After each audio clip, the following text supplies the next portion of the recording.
It's 3 in the morning in Moscow, 1937. You knock on a door, not loudly. You've done this enough times that you don't need to. The person who opens it already knows why you're there, because everyone in the building has heard a version of this same knock at least once in the last year. This is your job now. You are an officer of the NKVD, the Soviet secret police, and tonight, like most nights, you have a quota to meet. You didn't necessarily start out cruel. Most recruits didn't. The NKVD drew from loyal, ambitious, often young Communist Party members, frequently from working class or peasant backgrounds, people the party trusted precisely because they had nothing to gain from questioning it. Joining meant real upward mobility in a country where upward mobility was otherwise scarce. Better food rations, better housing, a status that put you above the fear everyone else lived under, or so it seemed at first. Training taught you two things at once. The first was ideology. The Soviet Union was surrounded by enemies, saboteurs, spies, and traitors hiding inside its own institutions, and finding them was patriotic, even sacred work. The second was method. You learned how to build a case file, how to conduct an interrogation, and by 1937, how to extract a confession using techniques that were no longer subtle. Sleep deprivation interrogations that could run for days, officers working in relentless shifts against a single exhausted prisoner, a technique some called the conveyor.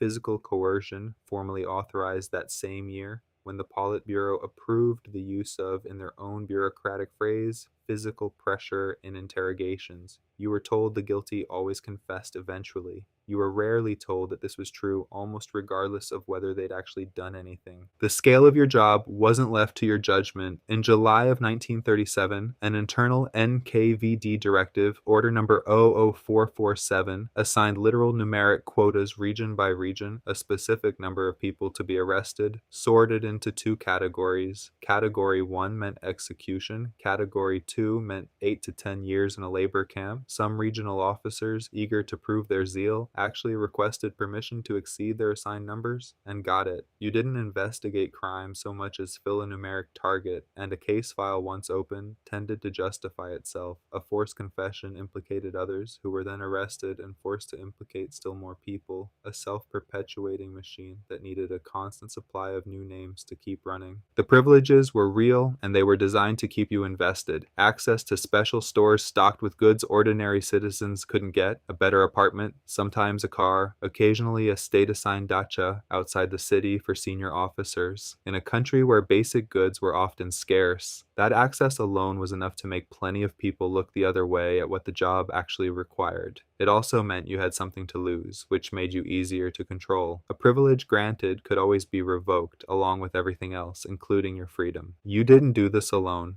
Beneath you sat a vast, informal network of informants, ordinary citizens known as sexoti, secret collaborators recruited from every workplace, apartment block, and social circle in the country. Some informed out of genuine belief, many informed because they'd been threatened, or because informing on someone else was the only way to divert suspicion from themselves. The practical result was a society where your own neighbors, co-workers, and in some documented cases, even spouses and children could become the source of the file that ended up on your desk. Trust became a liability. You learned to extend very little of it yourself, even to the people standing next to you in your own office. That instinct wasn't paranoia, it was accurate, because the machine you were operating didn't stop at the public, it fed on itself. The man running the NKVD through the worst of this period, Nikolai Yezhov, pushed the terror to its most extreme point, so much that this era is sometimes still called the Yezhovshchina, Yezhov's time. By 1938, even Stalin had apparently decided the purges had gone further than useful, or at least that Yezhov made a convenient scapegoat for their brutality. Yezhov was removed from his post, arrested the following year, and executed in 1940, reportedly still declaring his loyalty to Stalin even as it happened. His replacement, Lavrenti Beria, then conducted his own internal purge, specifically targeting NKVD officers who had served too enthusiastically under Yezhov.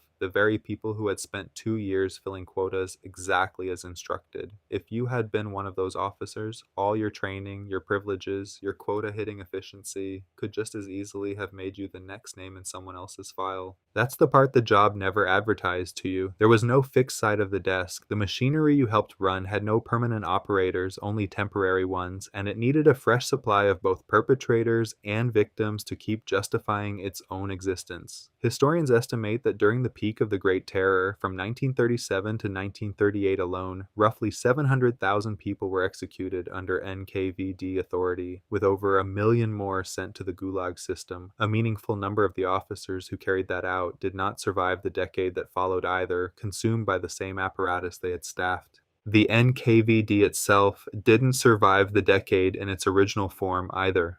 It was reorganized and renamed more than once in the years that followed.